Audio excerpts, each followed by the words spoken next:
Hello and welcome back to Writer's Ramble. I'm Deanna. I'm Michael. And today we're going to be discussing bad writing tips or just bad writing beliefs in general. You may notice that we actually have two microphones now. And you have no idea how hard it was to make that happen, but we did it for you. I don't want to get into it. We're moving on. So some of these are just points that I've kind of gathered that I've picked up on over the years as I've been writing, different things that maybe I've seen on, whether it's Facebook, Twitter, Instagram, Tumblr, whatever, These are just things that I've noticed over time, and some of them I think are just toxic, like for writers, and I want to share these with you guys. Tell us what you think of these points. But I think the most prominent one that I've heard over the years is like when things get boring in your story, kill someone off. And, yeah, I worked for The Walking Dead. Yeah, really. And I'm glad you mentioned that actually because don't do that. Because, look at stories like The Walking Dead, it was really successful for a period of time, and then people recognized patterns and what their tactic was, which is, shock value, and it's just really cheap. Well, yeah, you notice the patterns. It's just for shock value, which doesn't add as much value as you might think, and then on top of everything else, newsflash, if you kill a character that people really like, you don't have that character anymore that people really like. Yeah.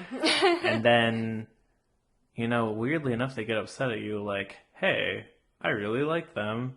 I no longer have a reason to watch your show or read your book or whatever. It's a hard line to walk,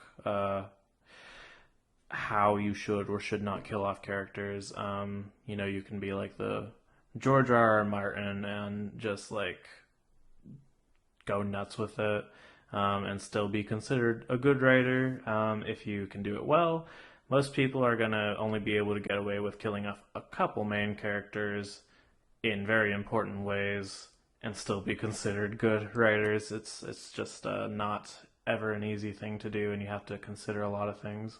Yeah, and that's what's important here is remembering, there's definitely a time and place for character deaths, but you want to make sure that it's impactful, it actually moves the plot along, and you're not just trigger happy, because it doesn't really mean anything then. It's like, oh wow, this character that I liked is now gone. Or maybe you just kill, like, random side characters just because, and it's like, oh wow, like, if they weren't important, why would the death add anything relevant or exciting to the plot?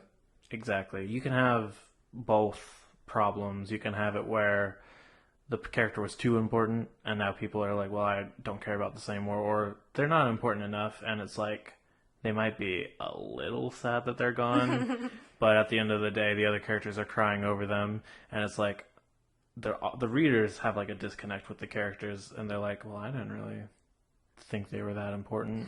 Can we stop crying over them and move on already? It actually makes me think of a meme I saw. It was also for The Walking Dead, and I couldn't tell you who this character was because I don't think they had a name. Oh, really? It was just like a side character where, like, I think some of the main characters like stumbled upon like a little gathering of other characters, like nameless characters, and like someone in that group died, and like the other characters were like, "Oh my gosh, Ricky," or whoever. I'm just making up a name, and I saw like a really funny like Family Guy meme of Peter just going like, "Who the hell cares?" And that's exactly it. Like, you're adding it for shock value, but it doesn't connect, really. Did you come up with the random name Ricky because of Doctor Who? We were talking about him earlier, or rather Mickey, but... Because who cares about Ricky? He went through a lot, Mickey. Are you sure about that? I'm almost sure that his name is Mickey. They were doing it in the show where you weren't sure if his name was Ricky, or at least the doctor, couldn't be bothered to remember his name, and then I actually successfully convinced her that it was Ricky for a minute, and now she's not ever positive. Anyways, moving on. My next point, said is dead, which I think is also... Like, I agree that you shouldn't, like, reuse the same, like, dialogue tags over and over because that can be just kind of bland and repetitive. So I'm all for using different dialogue tags that are, good descriptors or whatever. But I also believe that you shouldn't steer in the extreme opposite end because, and this is just from my own experience, like I had a period in high school where I tried my best to never use the word said, and it made my writing really dramatic. Like everything was gasped or exclaimed Or or ejaculated, which I have seen in like a meme or something. I think it was from Harry Potter. Yeah. Which is a great example where sometimes just use said. Yeah, here's the thing. There's nothing wrong with using any word, any trope, anything that you've seen in other writings, even something directly inspired from something else. You can have your own spin on it. It's fine to use things. If you never try to use anything you were inspired by, then you wouldn't really have much to work with. And that just, applies on every level, including grammar, where it's like, well, plenty of published books use said all the time. It's nothing to be afraid of. It's only something to worry about if you can't literally think of any other synonym and you never use any other synonym. Yeah. Because there are really good ones, and there's a time and place for everything, but there's also a time and place for said. Yeah. So, when in doubt, if nothing else is working, just use said. And another thing is, like, with common conversation, how often are people, gasping or whatever? And, like, again, there's a time and place, but a lot of times conversations are just merely stated or said. And one thing that you can do, and I hope this is, like, a good writing tip instead of a bad one like we're covering, you don't always have to say said or exclaimed or remarked or replied. You can actually do other things that aren't related to some synonym for talking. Someone can say like a dialogue bit, and then you can just say like so-and-so character did an action as they did so. Yeah. And that still works just fine because you having the character's name directly afterward, they still can tell that that's the person who was talking. Yeah, and I think... So you can get really creative with it. Yeah, and I think that's the better approach here. Like maybe they're, they say something and instead of saying they said or whatever, maybe they take a sip of their water or like whatever they're doing. And stuff like that also just adds to a conversation. It makes it feel a little bit more natural because people don't usually have a conversation where they're sitting directly across from each other. They're not doing anything with their hands or their face or like any other objects around them. They're merely having robotic exchange between the two. No, they usually, maybe they cross their legs, maybe they stand up, maybe they turn around, maybe they kind of cock their head a little bit. It could be anything, really. Maybe they shit their pants. Valid as anything else, have fun with it. Yeah. Next point here, all story formats should be following the hero's journey, which is, very helpful for, a lot of other, stories, but I bring this up because not all stories necessarily have an antagonist even. Like, one that comes to mind actually is, The Good Earth. Oh, yeah. Because... Well, that's kind of historical. Yeah. So... But that was like a situation where no one was exactly like a villain in the story. It was more like a lot of starvation. I feel like the Chinese government could be considered the enemy in that. No, I know what you're saying. I see what you mean, and I don't disagree. I'm just saying the main conflict in the story revolved around the characters were like starving. Right. I do want to give like a little caveat. This was my one. We made a list, and this was one thing that I said, and I just kind of want to clarify a little bit. I don't know how many people are telling you like you have to follow the hero's journey. I just feel like I've seen it a lot with like people who are getting into writing. That's like one thing that they cover in like, very basic classes. They always are like, okay, we're going to learn about the hero's journey. And then I feel like it's often implied that you're supposed to try to find ways to incorporate that into your story, even if you're not following it step by step. And it's good. It works for a lot of stories. And if you really sort of dissect things and, admittedly make a couple of logic leaps, you can make most stories about the hero's journey. But I say this about just about any rule that they give with writing. First of all, if you know something well enough, you don't have to follow any rules. If you understand why the rule is there, you can subvert it without breaking the story. They're usually there for a reason, so be careful when you're breaking rules. But you just don't have to follow it dogmatically all the time.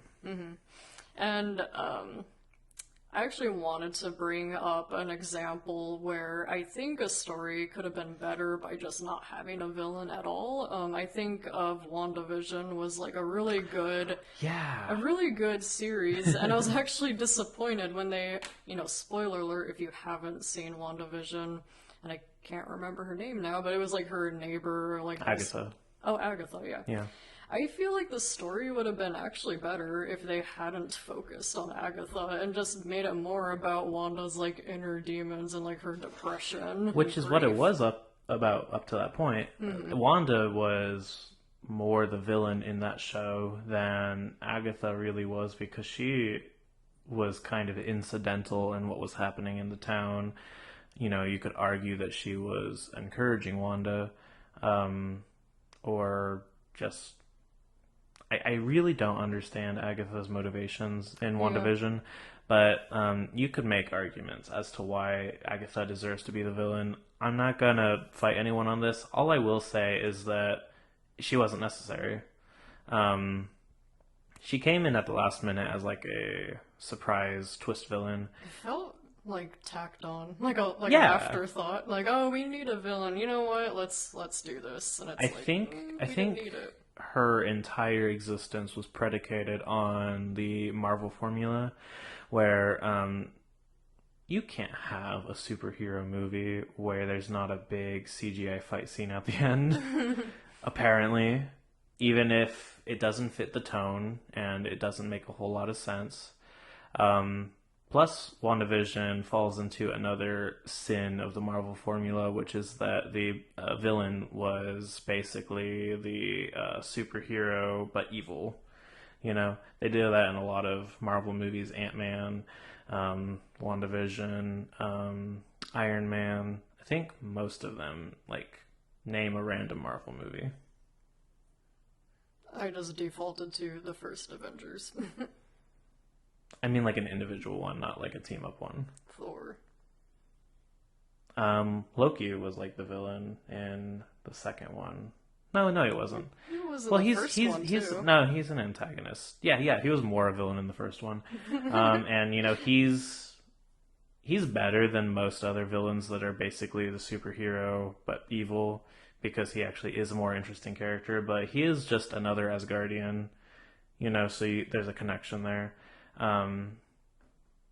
But yeah, I'm not the first person to say that that's a problem with Marvel, and I'm getting off on a bit of a tangent. But yeah, just everything that had to do with Agatha, aside from her performance, and I forget her name, but she's a very good actress. Oh, Kathryn Hahn. I did remember. I'm pretty sure that's her name. Everything except for the performance of the actress was unnecessary. I am glad that she was in it, though, because she was very fun.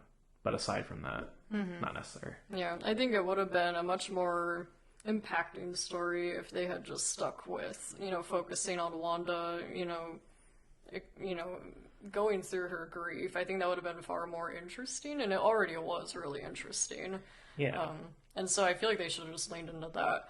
And so I think that's a great example of stories not always needing an antagonist, and it can also just be like a situation that's the main conflict rather than needing someone that's trying to bring the main character down. It can be, maybe there's a natural disaster of some kind. or, any number of things that can be the main conflict of the Or story. the main character themselves could be causing the conflict. Like,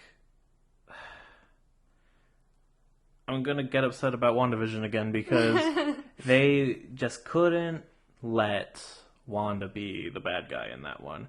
And I don't want her to be evil like she was in Multiverse of Madness. I just want her to be, like, morally gray, where she, like, realizes her faults and, like, grows from it, but, like, not in a tacked on CGI battle, like, just coming to grips with her own feelings about things. And because, like, they were going down that route a little bit, showing that she was consciously, willingly putting people through this and kind of going through, like, the stages of, like, denial, like, oh no, I'm not doing that. People like it here. And then, like, kind of coming to terms with, like, seeing what people actually feel under the illusion and all that other stuff. It was very intriguing until at the end they just kind of, like, let her off the hook. And when, a worse witch came by, you kind of just forget that Wanda had done all this stuff to these people. I don't know. It just wasn't handled very well. Yeah. But anyways, this podcast episode is not about WandaVision, but it makes for great points. The next point that I have here, and I originally struggled with this one myself, and I very much disagreed with it, or rather, I agreed with this point originally, but now I disagree with it. I originally agreed with the writing tip of only writing when you're inspired, which I think it depends, like, the reason why you are writing. Like, if you're writing just because it's, like, a hobby and you have fun with it, that's great. You're not trying to, like, pay bills with it or something. In which case, just write when you want to. That's perfectly fine.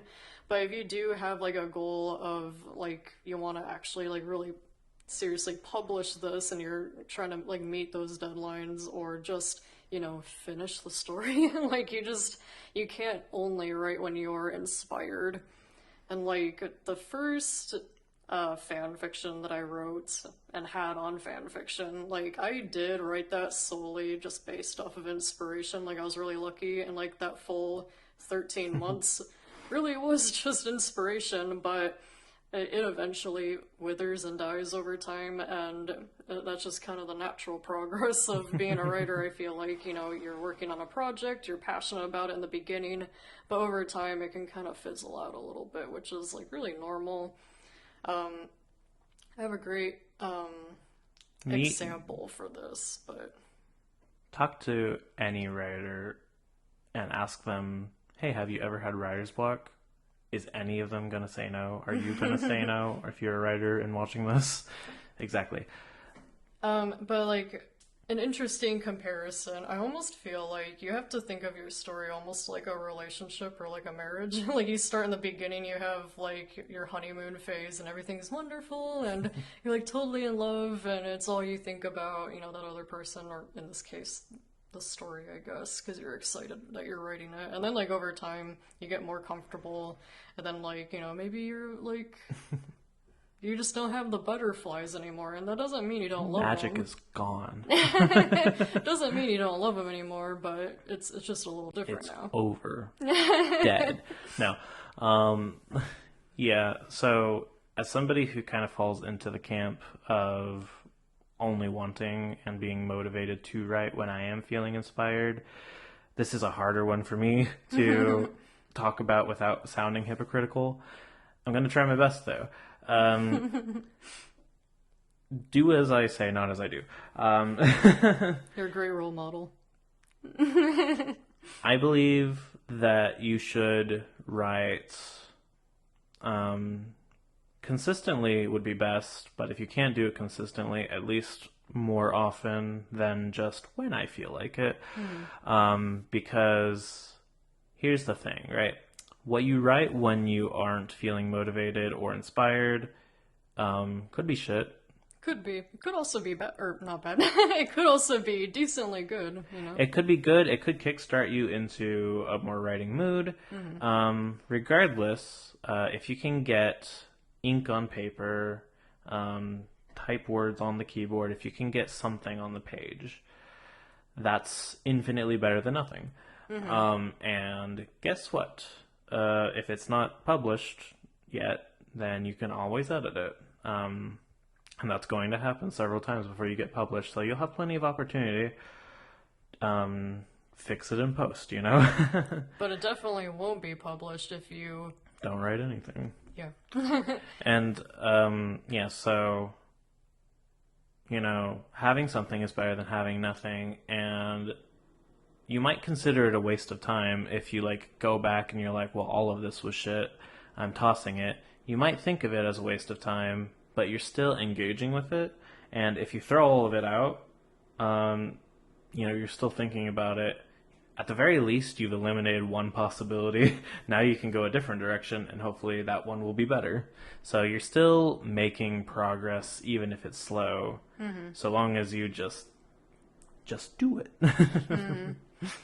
And also, you know, for me with writing, there's been instances where maybe I sat myself down and started writing even though I wasn't necessarily in the mood to be writing. I didn't have any inspiration, but, you know, as I was working on it, it maybe only just be a couple sentences later and I would suddenly be very engrossed in, like, what I was writing. It's like, oh yeah, like, you know, got my creative juices flowing in my brain, and, you know, sometimes you just have to kind of make it happen, and then it's fine after that. But it definitely, you won't get any progress, or at least you won't get much progress, is what I should say. Like, if you are only writing when you have inspiration, it'll just take a lot longer to finish the story. That's, you know, if you do, you know, maybe you will, but it might take many years. And I'm a strong believer in the idea of everything in moderation. Obviously, you know, you should work even if you're not feeling inspired, if you are, like, running behind, or if you just feel like you need to get something down, but you're not necessarily feeling up to it. Don't work yourself to death. You know, everyone sets their own goals, but, like, let's say you set a goal once a week, you find yourself struggling to do it once a week, push yourself to do it anyway. Don't take all of this to mean, like, every single day always force yourself to write something, because I think that's a good way of making yourself just hate the process of it. Again, everyone has their own goals, but like, for me personally, not doing writing for my job and mainly doing it as a hobby, I think like once a month is good for me, because I write in big sections. Yeah, you'll like pump out a whole chapter in one sitting. Yeah. Meanwhile, I write, it might be like a few paragraphs like a day or every few days or something. It just kind of depends. Sometimes it's a page or two at a time, but it's almost like I graze. Yeah. And then in your case, you I'm like a binger. She's a grazer. Maybe don't, go to such extremes unless you're already more likely to do that anyway.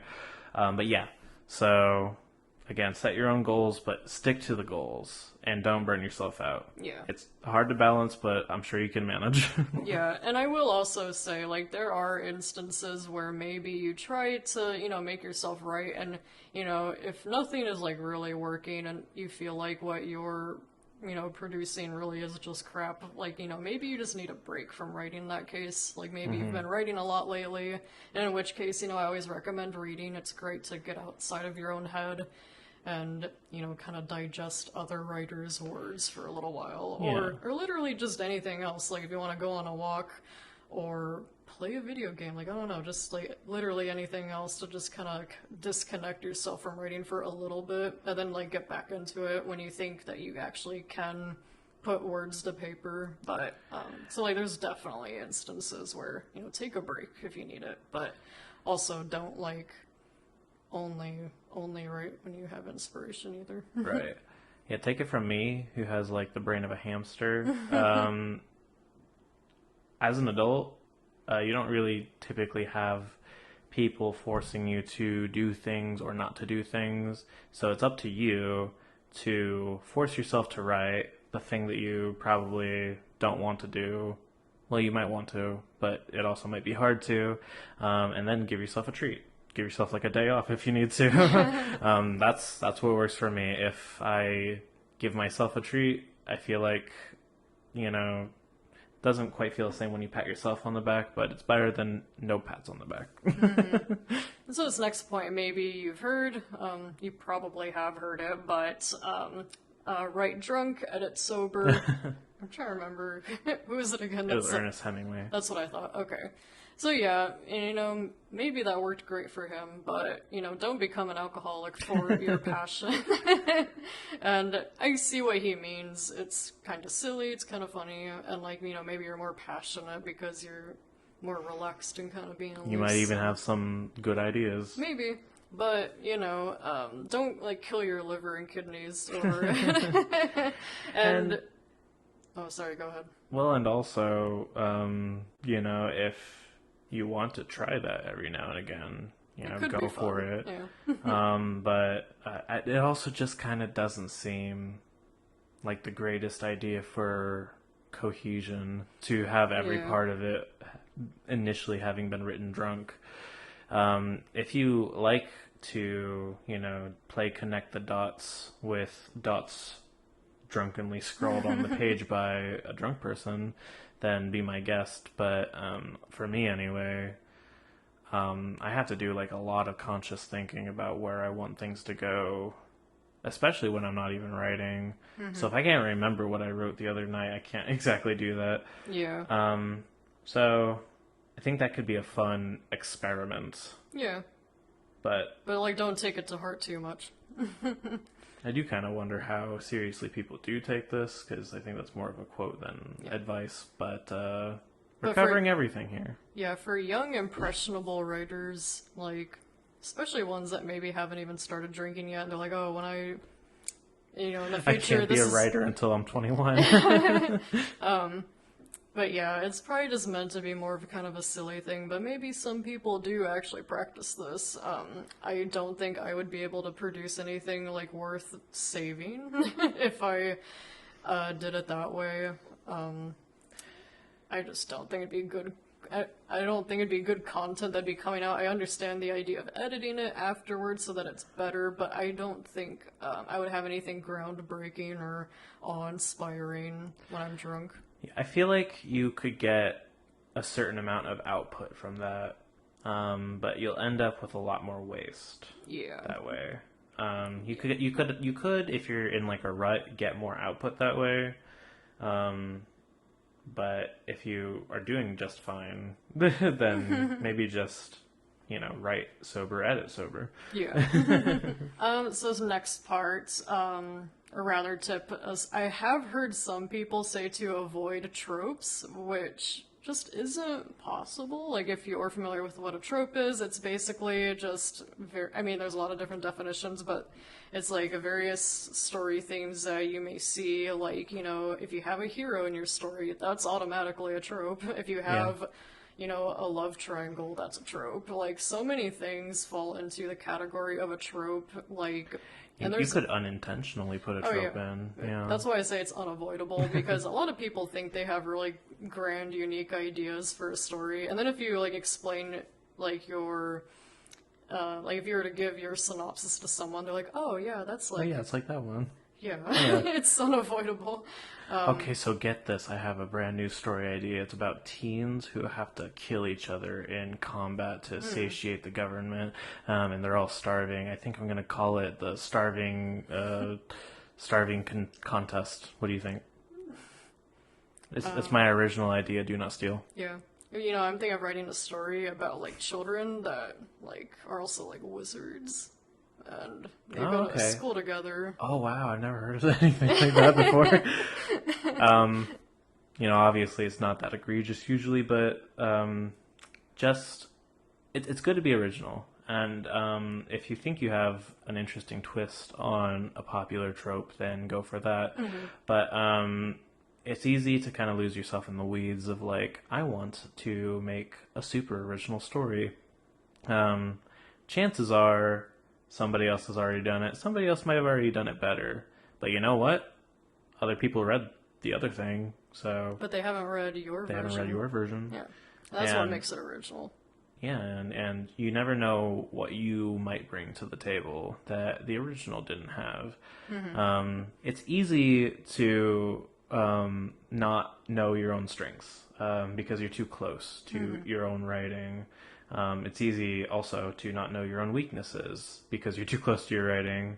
A little small bit of advice, try to get as many people as you can to read your work, or to, at the very least, give you some feedback on specific sections, because I can tell you firsthand that I don't trust the way that I see my own writing in any way, shape, or form, because it's so easy to like miss something that might be glaringly obvious from a different perspective. And what I will say is, like, you should avoid cliches, at least, because, like, cliches are basically tropes that are either done poorly or they're just done so often that no one wants to hear about it anymore. Or maybe just to such an extent that it's, like, too on the nose. Yeah. It's like, you know, if you start off your story with, like, the main character, like, waking up in the morning and, you know, you describe what they look like based upon, you know, them viewing themselves like in the mirror and stuff like this. It's like we've read this a lot, and I apologize to those that maybe do have that in their story. I've been guilty of it myself, but you know, cliches like that, you know, people are tired of reading about it, or maybe like you find out that like the villain is like, I don't know, your father or something. I don't know. Are you thinking of like Star Wars right now? If it's a little bit too like on the nose, or like the twist is maybe too much like others, I don't know. Or if the villain in a Marvel movie ends up being a carbon copy of the superhero except evil, maybe that was the cliche. No.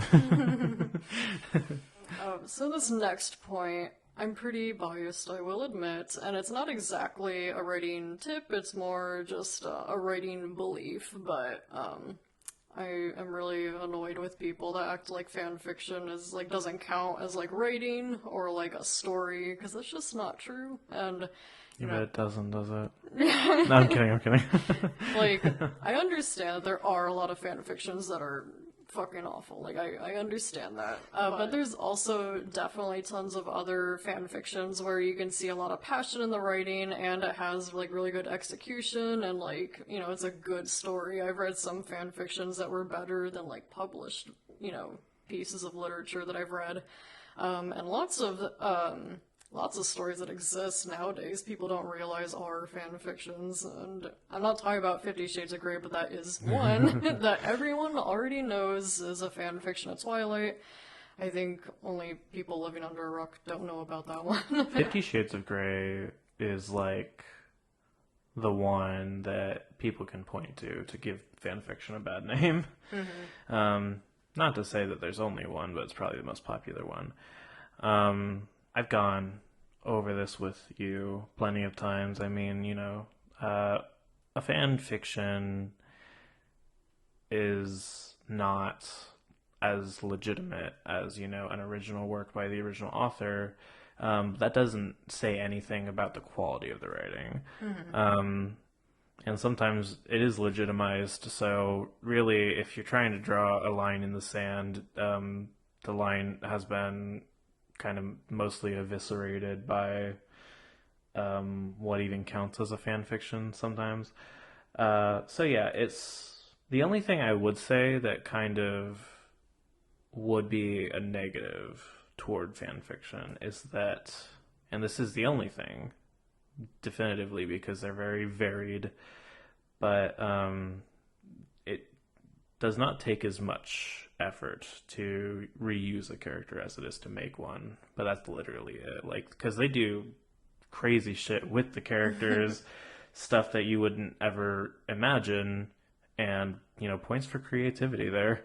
But yeah, so, I mean, like, what's to say that, like, a character that is essentially another character but with a different name, you know, in a story is more legitimate than just having that character in a fan fiction, which happens often too. They'll just take somebody who was in a fan fiction and then just like rework it as an original character.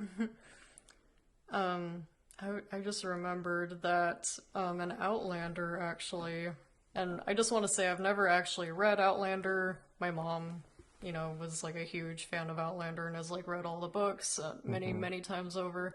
But she's mentioned before that Jamie, his character was actually inspired by a Scotsman in a really old like Doctor Who episode. I don't know like what. Oh, really? Yeah, and a lot of people don't know that, but he was inspired by a character that was in like one single like Doctor Who episode, and that's just one example of like kind of like where do you draw the line of like what fan fiction is? Yeah. Like any retelling that exists, they're all technically fan fictions. Like As King Solomon once said, there's nothing new under the sun.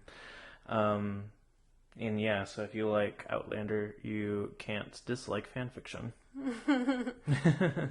Or if you like any retellings or adaptations, yeah, reiterations, whatever. There's a lot of those nowadays. Like most of the movies you're seeing are all just, That's an entirely different thing I should rant about. I'm not going to get into it. But anyways, so this next point, avoid the thesaurus, and I can see where they're coming from, but I do think that it's a helpful tool to like be able to kind of get out of your own head and see other like, similar words, but you definitely want to make sure that you're using it correctly, because otherwise your writing will come off really clunky and weird, and we can tell you don't know what you're talking about. Right.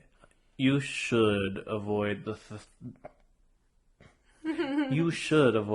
thesaurus if you can't be bothered to look into how that word is used in like a sentence or something. Otherwise, you get stuck with a Michael Scottism. Yeah. The one I can think of off the top of my head is like he learned the word amok, like running amok. And then and they're like, oh, it means like out of control or whatever. And he's like, things are running all out of amok over here. Or how the turntables. Yeah. Or there was actually a good one recently in a story time episode where. Oh, that's right. I remember this. So actually, this episode I don't believe has aired yet, but in a episode coming up before too long, I use the word concealment horribly. Oh, right, yeah. And because it was like hiding behind another so-and-so's person. Concealment, Yeah. but she meant like protection. Yeah. I mean, I was a child, so I do have that excuse, but that's I feel like, good example of, make sure you know how to actually use the word. Just look it up in like a sentence or a couple of sentences before you commit to putting it into your story, okay? Yeah. This next one I feel like is pretty obvious, and you probably shouldn't like take it to heart like too much, but like write only what you know, or write what you know, which I feel like a lot of people would agree that this definitely just can't apply with a lot of genres, like a lot of sci-fi fantasy, because you kind of have to use your imagination. I will say with sci-fi, you probably should do a little bit of writing what you know, because otherwise you don't get the greatest sci-fi unless you know a little bit about science, you know what I mean? You don't have to be a genius. You just have to kind of have a basic understanding of science. But definitely fantasy. I mean, how can you know anything about magic? It doesn't exist. But I do think, write what you know can be great advice. Like, if you have experience with something, you're very knowledgeable with a topic, awesome. You'll know what you're talking about then. But it actually makes me think of, like, in Little Women, Professor Bear, he was encouraging Joe to, rather than writing really dramatic, I'm trying to think what kind Dramas. Dramatic dramas. Hey, we need a thesaurus. But rather than writing, these dramas that were really kind of like cringy from the sound of it, a lot of like fainting women and I don't even know what all she was writing, but like Professor Bear was saying, like, you should write, write what you know, basically. And, she ended up writing about her own life story, but it made for a really good story and more heartfelt and not so dramatic and cringe. Yeah, if you feel you have a unique perspective you could bring to something, then there's obviously a lot of value in that, and you should write what you know in that sense. For me, I like in my own stories the most emotional beats because I'd like to think that I have a good grasp on like how that works. I'd like to think I'm in touch with my inner feelings. But it's also fantasy, so like I have run into a bit of issue trying to figure out world building with that stuff. But again, it's magic, so it's not like I could just look up in like a history book, well, how do they do magic here? I'd say that writing what you know is more for like hyper specific things that you have in your story, not just like the entirety of the story. Like, let's say you set up a situation in your story where you can then insert some real life knowledge. That's great. But you got to get to that point, and maybe you don't know how a yacht works, but it takes place on a yacht. Well, just kind of do your best.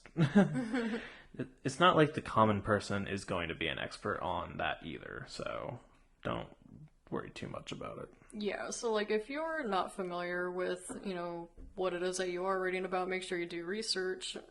Yeah, research is always good. It makes me think, because like there have been instances where I wrote something where you could tell I'd never done that thing before. And I'm talking about when I was pretty young, but like one example, I hadn't like even really done laundry yet at this particular point in my life. Oh no. And so I just had like this scene where a character was like doing laundry, and I think she was moving like stuff from the washer into the dryer, but like for some reason she had just like a pile of wet clothes like on the floor. It was gonna like move them into the dryer, and like reading it now I was like, what the fuck? I wonder how many people like read that and they were like, she's never done laundry before. How old is this person? How incompetent is she? So she just got it all over the dirty floor and then dried it? I guess. Awesome. I just imagine the wet slapping on the tile. Man. So yeah, don't be afraid to write things. If you don't know them, do research if you need to. And then if you think you got a really good grasp on something, then write what you know. Yeah. But yeah, just don't, as like a lot of other things we've been talking about, don't just do or don't do something so binarily where it's like rigid, because writing is often a messy process where you're going to do things that you probably shouldn't, and you're maybe going to do something that you should and not even realize it. So I would say writing had a word, and it immediately fled my mind. we need the thesaurus again. Okay, I have it. Okay, and it's a simple word, but writing requires creativity. Like, you just need that regardless. Even if you're writing like an autobiography, you still have to be creative in maybe like how you explain certain things, or yeah, even if it's a real life event, you still need structure. Yeah, and like historical dramas, like yeah, you need to have an understanding of drama so that it doesn't read like a history book. Yeah. Yeah. And even if you weren't there like to witness it or whatever, I mean, obviously do all your research, but historical dramas take creative liberty with like characters that might have experienced something or whatever, and even though you didn't live it, you still have to be creative and imagine what that must have been like. You can't make a movie that's amazing, like I've heard Oppenheimer is, without being really good at storytelling, because from what I've heard, and I do want to see this, but from what I've heard, it's like 90% guys talking in rooms, which on paper sounds so fucking boring. Yeah. But, if you're a good storyteller, you can make that work. Mm-hmm. Speaking of like writing what you know, back in the day, before I'd ever like even been in a relationship or anything. I was like writing like characters that were like kissing and stuff, and had never been kissed. So I wonder what this is like. Yeah, I'd say with like really basic life experiences, you should at the very least research that one a little bit. Yeah. A special shout out to male authors who are not very good at describing women, and are also trying to make them look sexy, because if you've never felt the touch of a woman, it reads very badly. She, oh gosh. She breasted down the stairs boobily. Yeah, that's what I was thinking of. If you're gonna do that and you are not well understanding of how women work, do some research at the very least. Just like go talk to a woman. Yeah, you have, I was gonna say witnesses, you have people who are women Like all around you. Surely you have like a mom or some sisters, aunts, anyone in your life that's a girl. Maybe don't ask your mom if you're gonna make this character sexy, though. It'd be a little awkward. Yeah, just a little bit.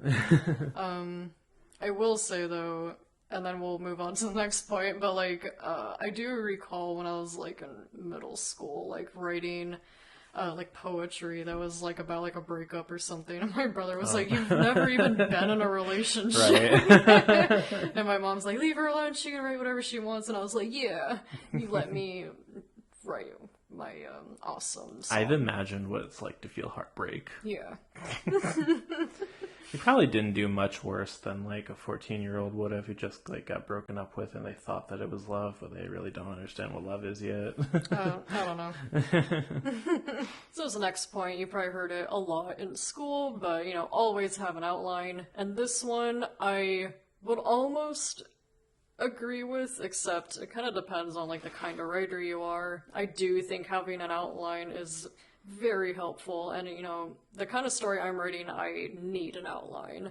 But like I've also written entire stories where I kind of just made it up as I went. A lot of other writers are this way as well. And Hi, Pantser here. I'm actually not sure if I am a pantser or a planster, but I'm more of a pantser than a plotter.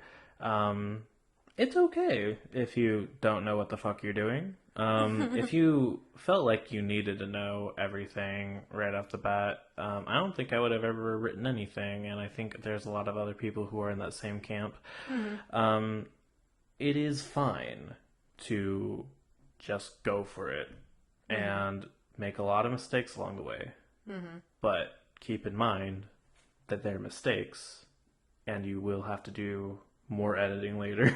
yeah, like no matter how organized you are, you're gonna have to rewrite it anyways. Yeah, even if you did plot it all out, there's just no avoiding it. Yeah. So if you're a pantser, be proud of your pantsing and go and pant somebody. No, be proud of your writing, and just be willing to be critical of your own work, because everybody, regardless of writing type, needs to be critical of their own work in the end. And hopefully you find it along the way what you're supposed to be doing, because if I felt like I was still flying by the seat of my pants on the last page of my book, I think I would have a lot more editing to do than I already do have. Yeah. So you should still try to find it along the way. Yeah. But yeah. I will say that I started off as a pantster, and like 10 years later, now I'm more of a planner or plotter in this case, because I was being, a pantser. But it was required in the beginning just to, have my imagination run wild, and I had so much fun writing it. And so yeah, like I definitely, again, wrote a whole story, just kind of making it up as I went along, but now I'm rewriting it, and I feel like at this point I'm a combination, planster in this case. But yeah, outlines are great, very helpful, and I would say usually needed, but not always. And so usually needed to some extent. Yeah, in my case, when you include time travel, you definitely need an outline. Yeah, I'm a self-proclaimed pantser, and I did character sheets and a very basic outline, but I did do an outline. I didn't follow it perfectly, but that's a pantser for you, baby. Next point, divert expectations. How do you feel about this? I touched on this earlier. Don't try to do anything super special and divert expectations and subvert them unless you understand why the expectation is there, unless you understand why it works the way it does in the first place, because you can only subvert it once you fully understand it at all. I mean, you can accidentally write something good. Okay, well, you can, but that's a lot less common than doing so intentionally, and you will look a lot better if you do so intentionally. It's a slippery business trying to subvert expectations. It doesn't always go well, so be careful what you're trying to do. Realize why the expectations are there in the first place. Maybe it's just not a good idea to try to subvert it at all in any given case. It's very highly contextual, so.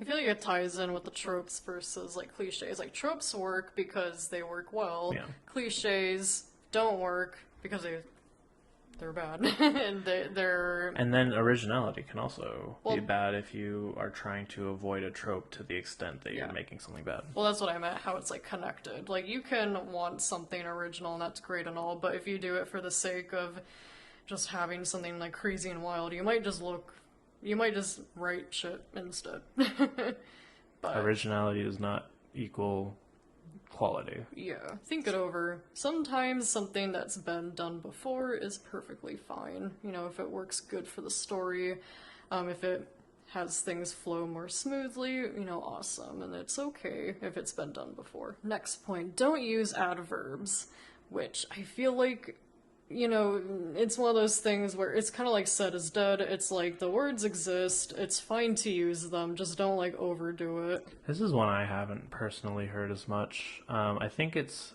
an attempt to be more concise and I see the not reasoning. try to over-describe everything all the time. Yeah, I see the reasoning for it, but again, if you're in a situation where a word quickly or something is just the best option to use, go ahead and use it if it's really the best option. Yeah. You don't have to pull out a really weird fucking word that no one's heard of for the sake of, avoiding an adverb or something. Mm-hmm. Kind of going back to something else we touched on earlier, like I said before, just everything in moderation. And, if you try to do most things in moderation in your story, it flows better that way as well. The pacing is better.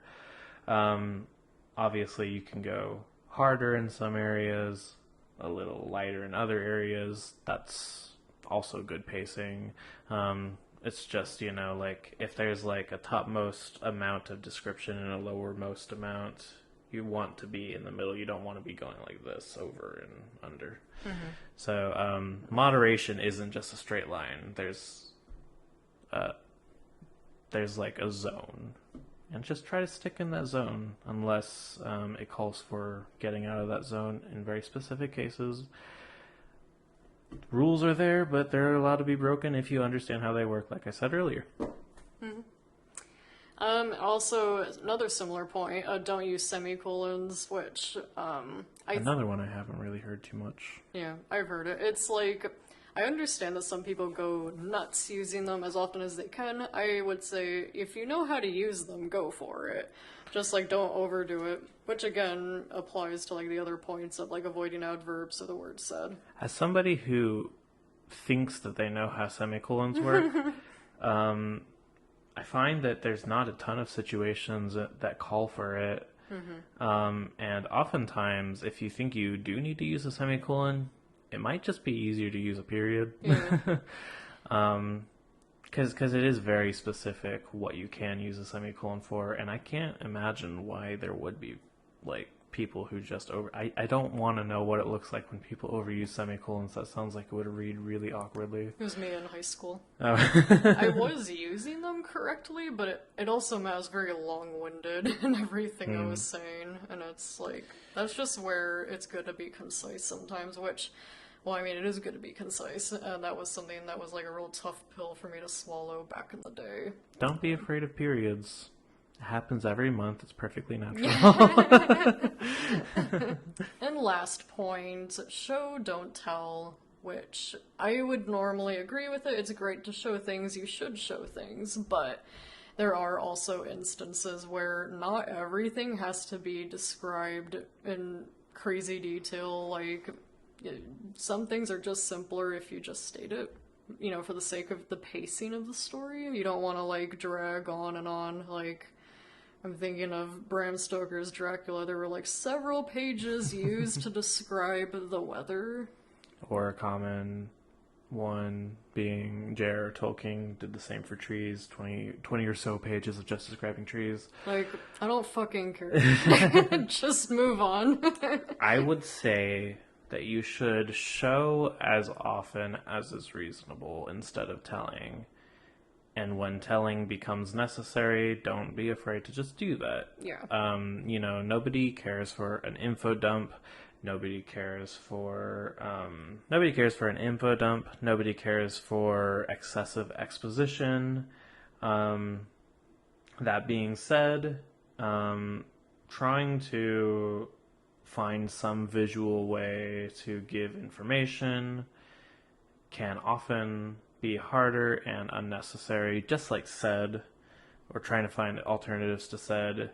Sometimes said is the right thing. Sometimes just telling works. You probably want to try to keep it to a minimum, but when you find that it just feels more unnatural to find some visual that works better, you can just...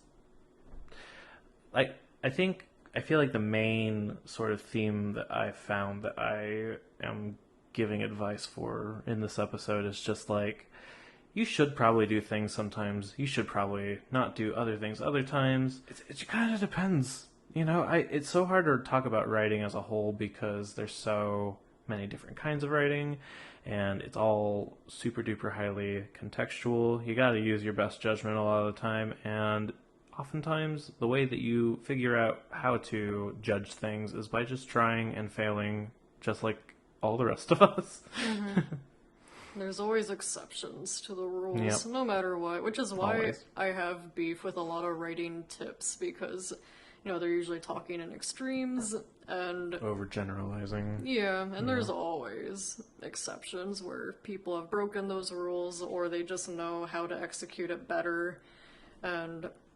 So yeah, I feel like a lot of things, you know, if you do in moderation, you'll be fine. If you have thought it over carefully and know how to work with, you know, what you have, and, you know, how to properly, you know, divert expectations or whatever it may be, you might make something really awesome. So do you have anything else, like any other takeaways from these points that you wanted to add? No, just do your best. Be willing to hear critical feedback. Be willing to be critical of yourself. Edit as much as is necessary, which can often be a lot. And just, you know, remember that you're a human being and you can't always be writing and you can't always not be writing if being a writer is something you want to do. So, yeah, just... I feel like as a fellow writer and one who has, as of yet, not been published, I'm like with everyone else, and I'm just like, we got this. But you're working on it. I'm working on it. Working on getting published. Sure. No, I am. Yeah. And I'm excited for it. But anywho, join us next time when we talk about something. Something. Yeah. It might be Shadow of the Colossus. Yeah, we did have a request for that, which you were very excited about because you really enjoyed It's like that. one of my favorite video games of all time, so I don't have it pulled up right now, but we will mention it in the episode when we do cover Shadow of the Colossus. I'm going to shout out whoever it was, but you know who you are because you're one of the 5 people who have commented on the entire channel so far. So thank you, and I will definitely be getting on that ASAP. I really love the game, so get ready for some just gushing over that. Well, that's all for now. Until next time, I've been Michael. And I've been Deanna. We love you. Thank you. Bye. Bye.